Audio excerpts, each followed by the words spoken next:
Welcome, ladies and gentlemen, to The Journal. My name is Jimmy Duguid, and I doubt I need to tell you that I'm your host for this afternoon. Well, we're obviously we're on camera right now, Jimmy. Okay. I'm Mackenzie Wilson, and let's get started with the show. Of course, let's not bore the audience too long here. Let's start with something they can really get into. A couple of real rappers right here in Toronto. It doesn't get any fresher than that. Let's check out Insanity. Hi, my government name is Curtis, but my rap name is Catharsis. Tyler, my rap name is Iron. I'm Phil, and my producer name is Gonzo.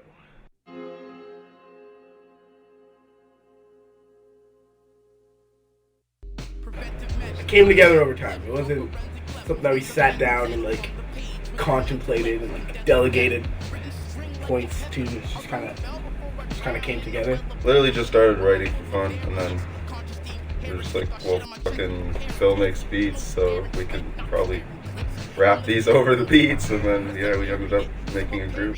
Curtis has been writing for a long time, at least since grade 8 or grade 9. Yeah. He was showing me raps, and we used to listen to hip hop all the time since I was a little kid. Phil started making beats, and just kind of started happening. I started writing, showing them to Curtis, and then we decided to actually try to do something with it. When we make something, it's more like an escape. What we're doing, we're just doing this to let out what is in us, kind of thing. The human condition, just things about life. Rhyming is my passion, providing an attraction for the masses to attach. It started out as fun, but I know that all of us have enough talent to make it a career. Yeah. I mean, it would be really nice to make it a career. Obviously, it would be. The one thing you can't have in life, I've learned, one of the most important lessons found, don't expect a goddamn thing. You can't expect anything. Just work as hard as you're going to work at it. Don't just keep doing it. You have to love what you do. If you're going to truly make a career out of something, I think you need to love it.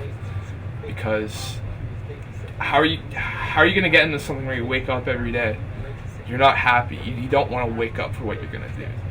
I can't have that in my life, so I would hope this comes out to be a career because I've put a lot of work into it, and I'm going to keep putting a lot of work into it. A lot of money, too, these days.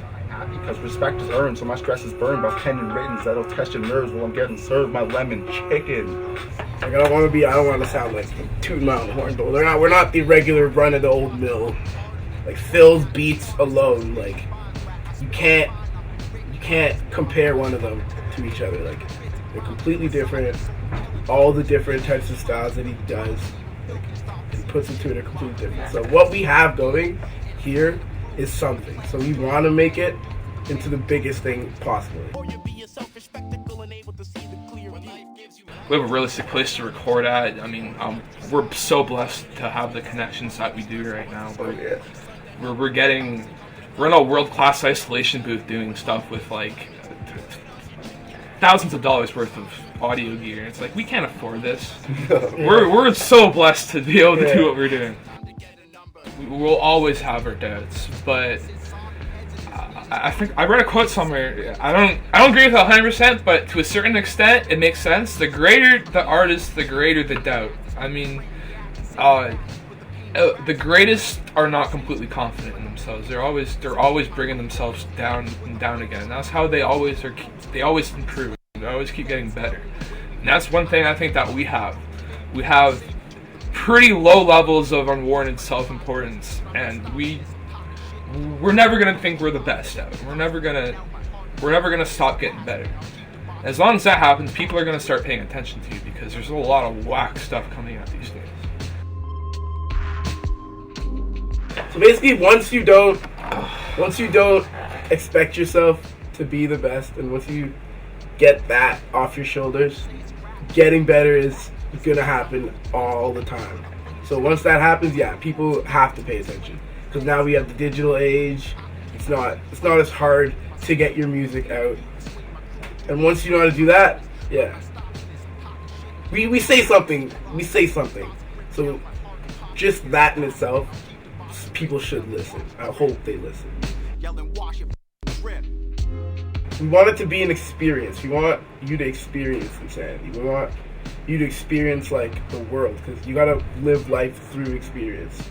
So yeah, we want to take this as far as it can go. We're not trying to just be some random kids from Scarborough, just making beats and rapping. We want to make this something really big.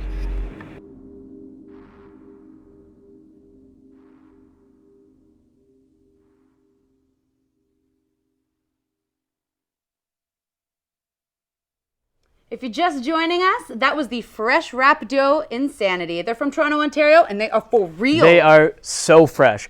But let's move on to other hot subjects now. Mackenzie? What about acting? Or better yet, what about aspiring actors? They're a chance to bring something to the new big screen. So let's take a look.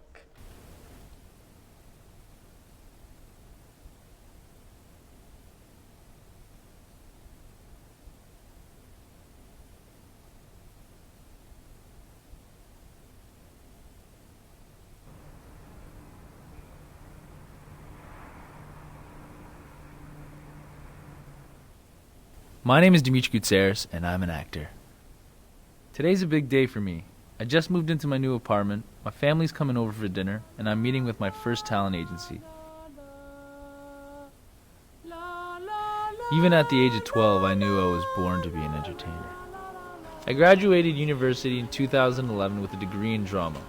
Then I worked as a construction supervisor out west paving roads in Alaska, Manitoba, Saskatchewan, and Alberta. My job out west gave me enough money to pursue acting as a career. I've never been represented by a talent agency before, so I'm excited to submit something for the first time. Man, the key to being a good actor is just nailing the audition. Make sure you practice, you're persistent. You gotta make sure that you're always on top of it, D. I mean, whatever happens at this audition, don't even worry about it. You're just gonna pick up right where you left off, and you're gonna keep going, and you're gonna keep trying. And that's it, buddy. You're lovely.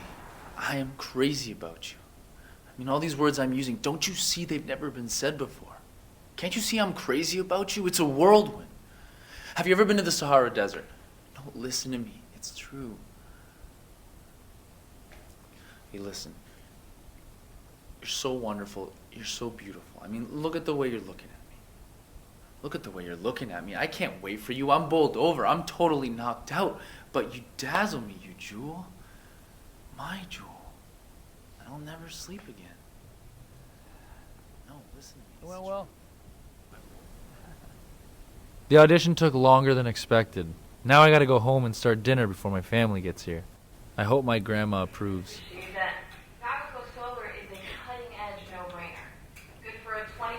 I never realized how much shit you have to buy when you live on your own.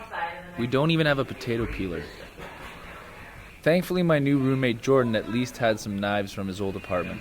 So yeah, to be a great actor takes a lot of dedication, talent. You need to have a knack for something, and just your ability to kind of know yourself well enough that you can play it on camera.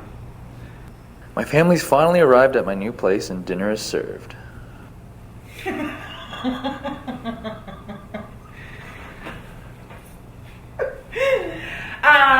Well, I knew he would be in the entertainment business because I kind of sort of geared them up for it. I noticed this little ad in one of the Scarborough local newspapers, those free newspapers that have all ads in it.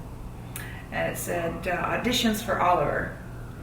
So I said, Dimitri, you want to go audition for Oliver? So we went out there and he auditioned and he did really well. He didn't get the part because he was a little too tall and he was a little older than the character Oliver, so they picked this other child. And he was so upset. He was just so, that was mine, I should have got that, right? And I'm sitting there thinking to myself, and I even told him, I said, Dimitri, this is your first audition. You're bound to get disappointments. Right? No, one thing about Dimitri is he's really dedicated, and he's got a good energy, and I see the talent, and he's only getting better as he goes. And so I think he's really gonna do well. He's got the it factor, the it thing. So I think it's gonna come out. It's just gonna be many years like all of us, and I think he's gonna do it. Having you around is huge, man. Like, moving in with you was probably one of the best decisions I've ever made in my life. I mean, I got a great influence here who's got a lot of experience, and you know, if I have questions, I get answers. If I need help, I get the help. And If you want to drink, we drink. If we want to drink, we drink. The big day is over. My family's happy with my new place and roommate. And even though I'm now on my own, I still have people that support me.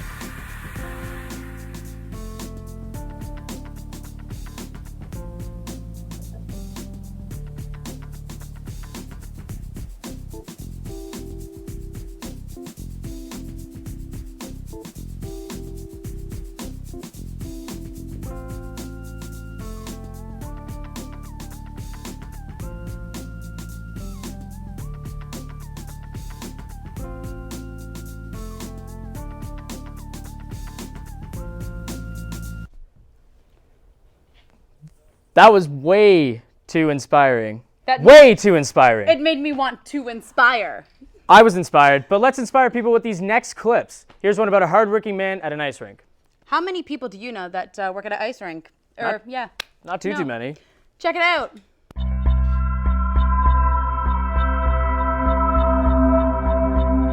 My name is Mike Wilson. I am supervisor with the Town and Newmarket Facilities Division. I've been with the town for 25 years, going on my 26th, and I'm very experienced in all facets, operations, and preparations of town facilities.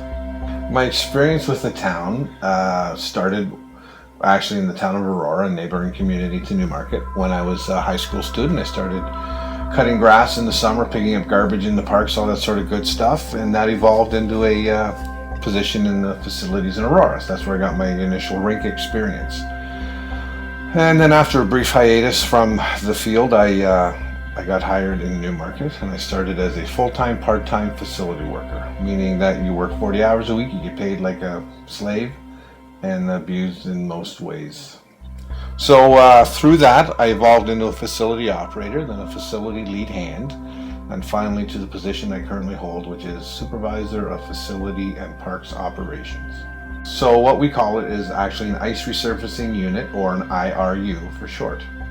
So when I was resurfacing the ice surface, I was the IRU operator.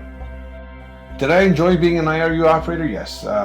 Throughout my career in facilities, one of the most rewarding aspects of my job was resurfacing and maintenance, installation, and removal of the ice surfaces.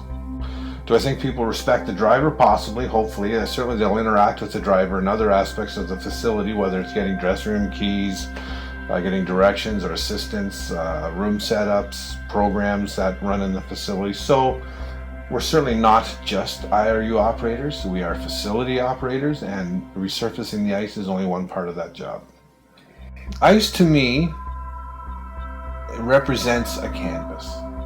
And to me, my work of art is complete when my canvas has been properly maintained, ice depths are correct, the painted lines for hockey and ringette are of uniform visibility across the ice surface. The ice has a nice solid surface free of gouges and scrapes and cuts, and there's a nice glossy sheen to the finished product. Normally I do not operate the IRU. I do take newer staff and I train them on the ice resurfacing unit and all the safety aspects and operational aspects of the machinery, and then I give them some seat time, we call it, where they're actually on the Zamboni or the ice resurfacing unit, learning the patterns and how to operate the equipment. And then of course it takes more experience for them to become familiar and comfortable with it.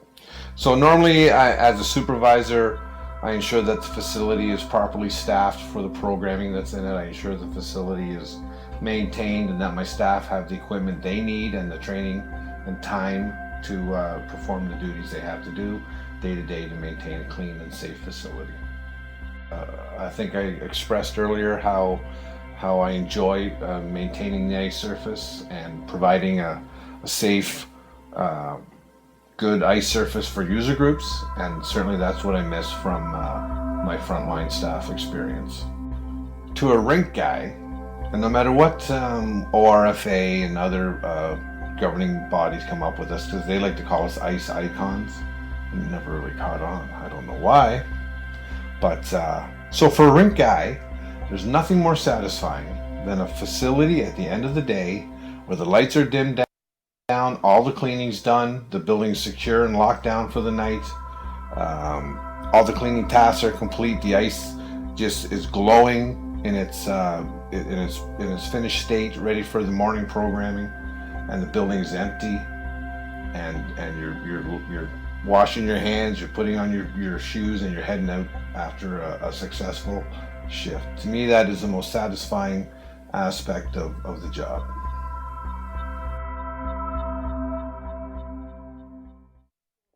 I gotta admit, that would be pretty damn cold. Ice cold. But a hardworking man like that, he can take it. Even if I had a job like that, I'd be counting down the hours till the weekend starts. Let's see it. Hey, people in this next clip would probably have done the same, except they're already drunk all night, so you never know. Yeah, well, those crazy nights of boozing, let's take a look at this clip.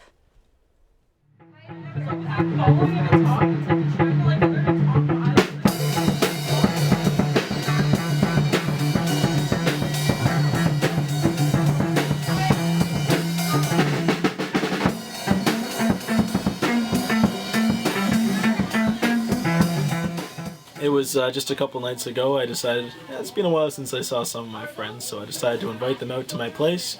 And so far, we've been having a blast. I'm having a great night. I'm having the opportunity to see friends that I haven't seen for a while and spend time with them, and it's great. Well, we've had 2 6 of whiskey. A whole thing of whiskey. A 2 6, hon. Not a whole Shut thing. up. A 2 6. A whole thing means less than we normally everything. have, but nonetheless. Less than we normally have. What are you talking good. about?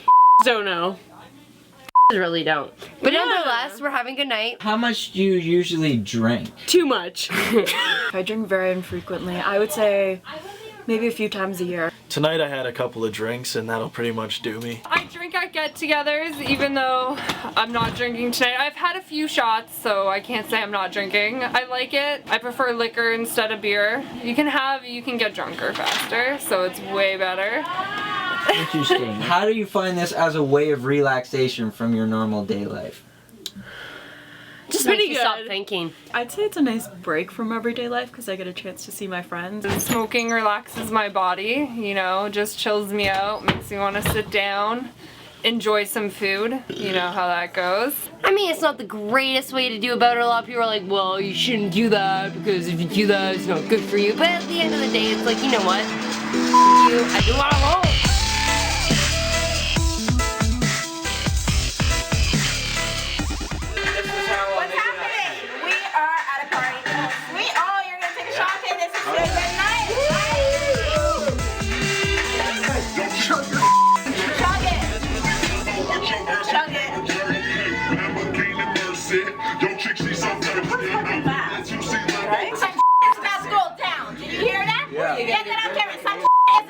Did you hear that? Like, I feel like the world is all ending and we're just here partying.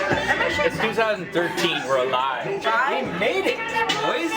We're here. No, you know what? Like, you know how viruses and flu viruses were really popular this year? That was all planned by the government because they are trying to kill us slowly. Since some of them were really dead. Think about that. Government plan right there. You. Can we say your names first? I'm Stephanie Ann Lorden. I'm Sheena. Bitches don't know. How's your night going tonight? Good! How much did you drink that night? Way too much. Oh my god. I didn't even remember what the heck I said, so it's really funny to watch this. Those people were drunk. Now in this next clip, we're going to see that happening on the streets of St. Clair.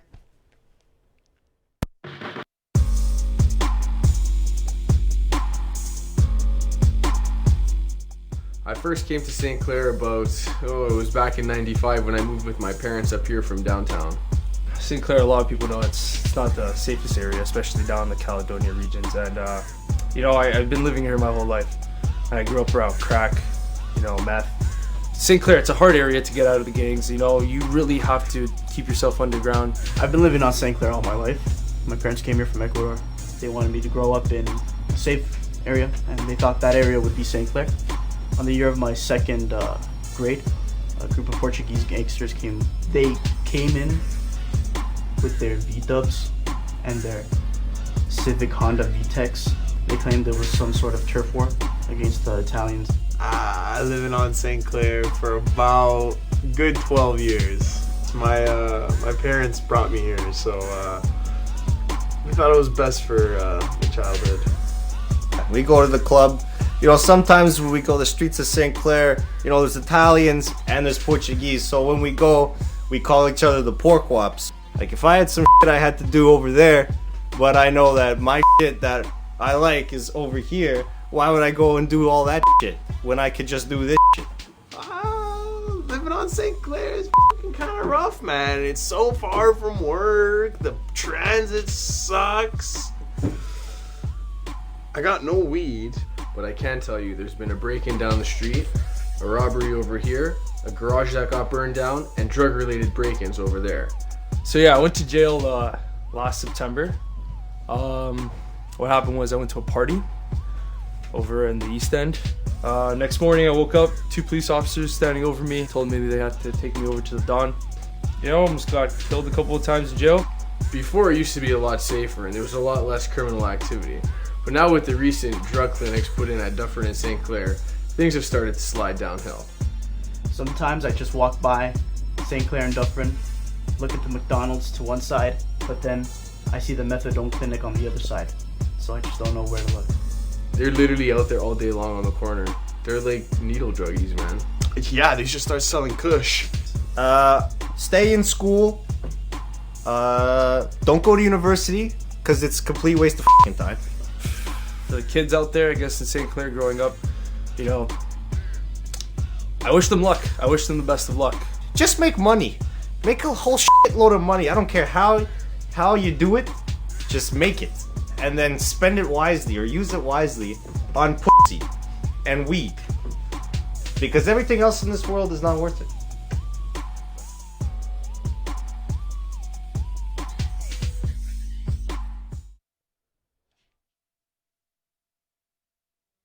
That is some crazy stuff. You know what's another crazy addiction? People who are addicted to their cell phones. So let's check out this clip.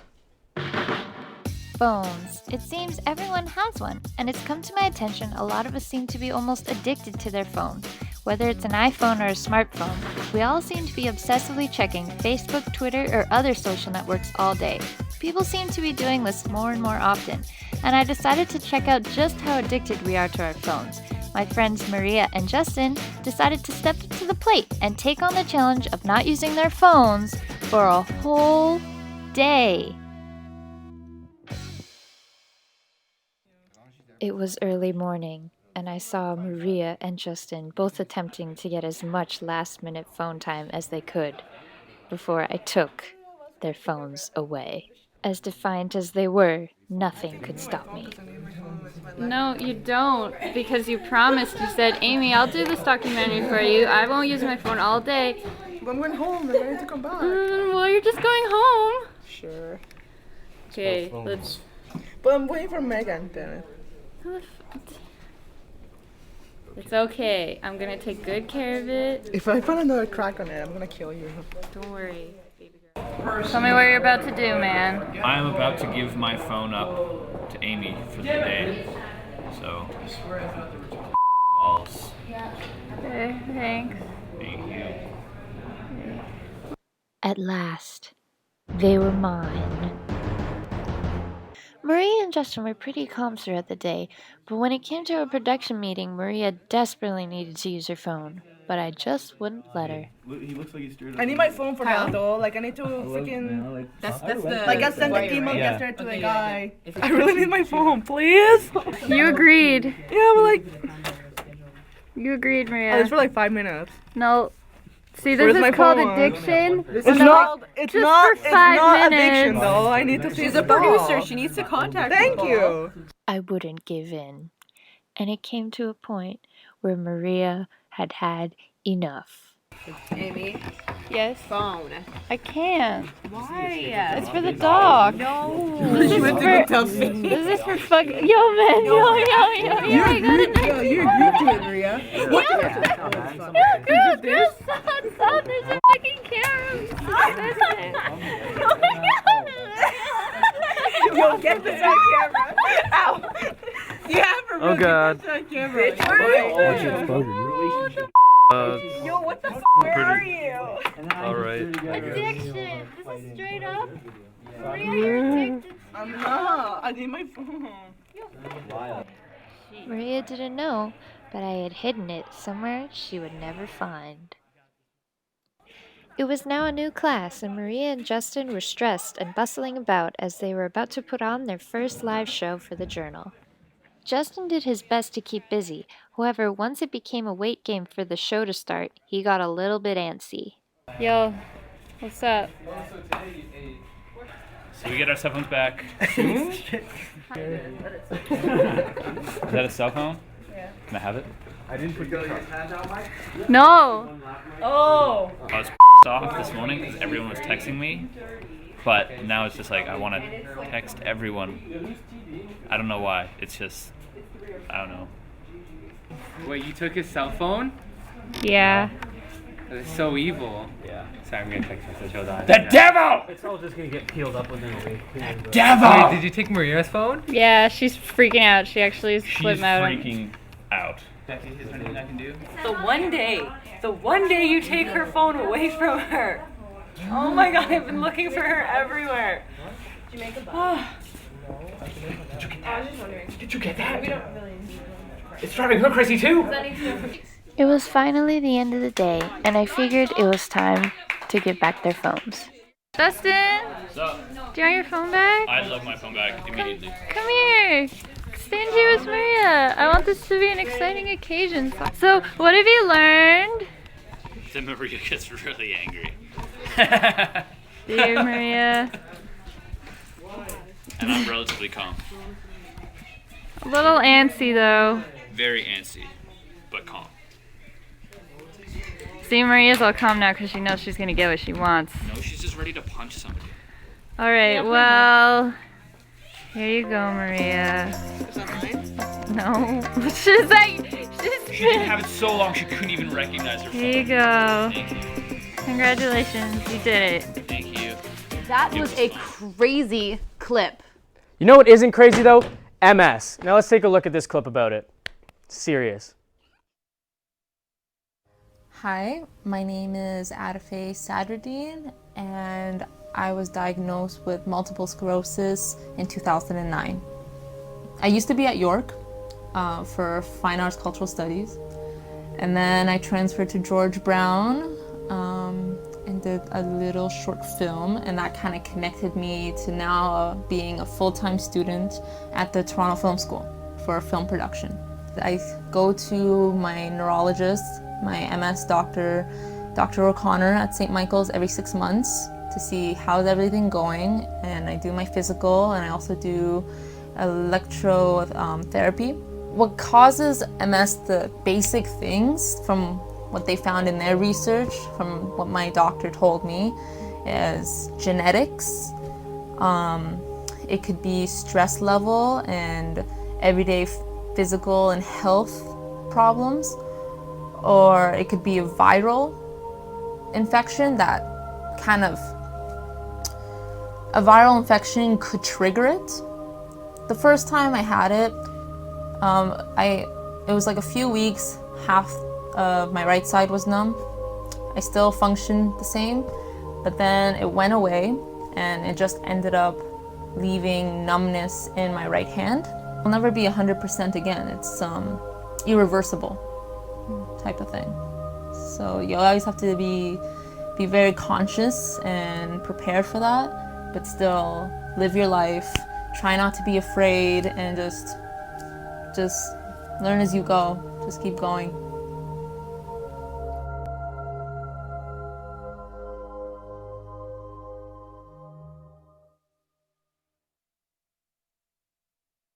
My foot is cramping up. What do we do? That was a very informative clip. We're going to leave you now with the final clip, which is, what is it? It's actually about the elderly and how they're not as old as you think, and they're much more fun than you think. So let's check out these guys. Have a good night, everyone. And have a good night. We'll see you next time. Just relax and enjoy the ride.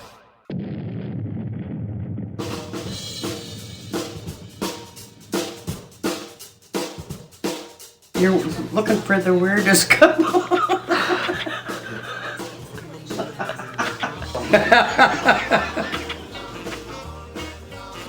These are my grandparents. You've got Jim, the inappropriate comedian. And then there's Olga, the straight shooter with the funny side. Oh, hi! Yeah. My name is, I'm Olga's husband. I know what you're thinking. They're old. They're seniors.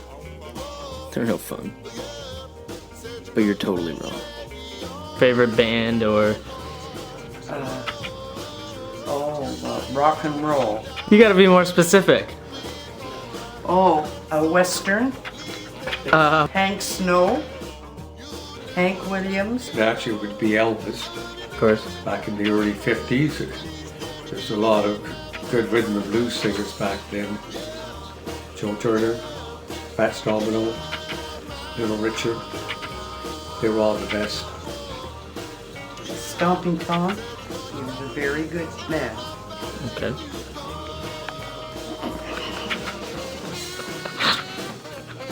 You would enjoy it then, because that was a carefree time. Everybody was happy-go-lucky. They carried your little flask, had a few little swings, and went dancing.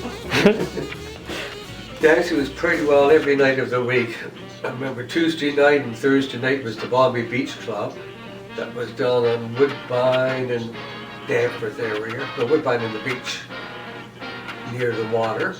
Then Friday night was the Jubilee out in Oshawa. That was on by the water too. And there was Leaside Memorial Arena. We went there a few times and they had their dances. Then up with Sega Beach there was Davies. Then went to Palm Beach. There was the Wagon Wheel. So there was dances all over. That was the big thing in our day, really. I advise them to check out today's new music. A dubstep.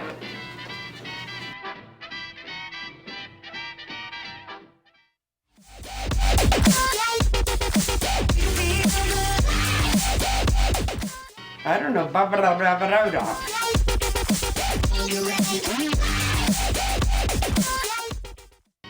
Sounds like Olga's got gas. And for everyone who says seniors are lonely, grumpy, boring, or antisocial, take another look, because behind that seasoned exterior are years of experience. To those who say the elderly are just old, I say they're young at heart. Hot or not, Angelina Jolie. Average.